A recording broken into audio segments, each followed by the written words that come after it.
I am going to read to you for a couple minutes from the book, Free Play, Improvisation in Life and Art. It's an awesome book. I'm just going to read you a little bit, a few paragraphs, by Steven Nachmanovitch. It was written in 1990, and that's when I read it. Recently, it came to mind for something somewhere, social media, I read, something. And I went, wait a minute, that's in this book. So the chapter that I want to read from is the beginning of the chapter called The Power of Mistakes. And there's quotes at the top, and I want to read you one of them. It's by Miles Davis, who, if you don't know, was a jazz trumpeter. And the quote is, "Do not fear mistakes. There are none." So in jazz, if you're a brilliant master jazz musician like Miles Davis was, there's no mistakes. You hit a wrong note, you just follow it somewhere else. You think you know where you were going. Now you're going over here now. So that's what he meant by that. So I'm just going to read you the first 3 paragraphs from this chapter by Nachmanovitch, not Miles Davis. We all know how pearls are made.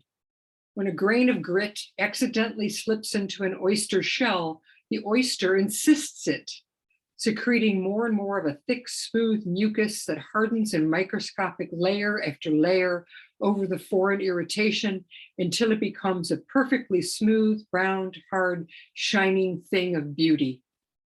Like that sentence.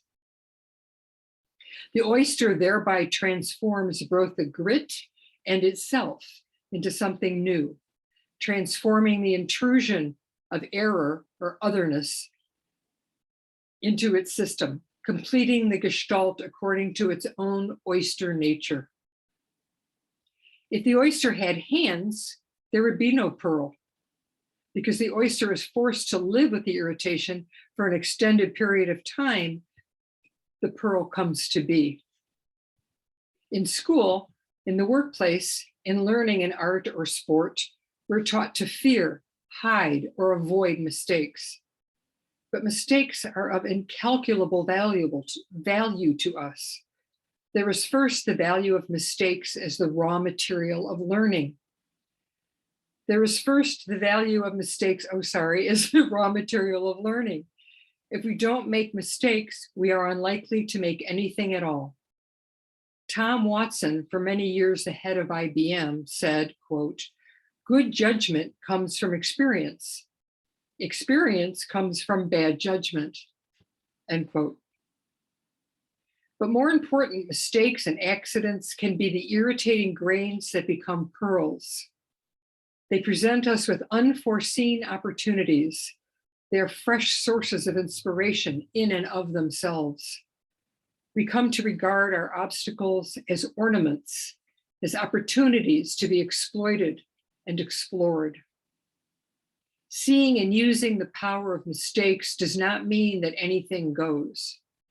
Practice is rooted in self-correction and refinement, working toward clearer and more reliable technique.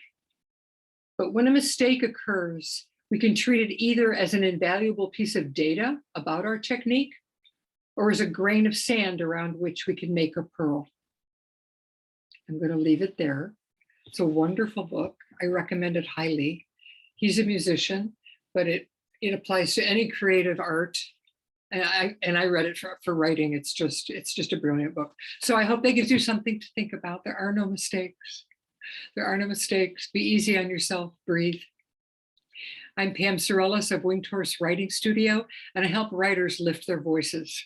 See you again soon. Bye.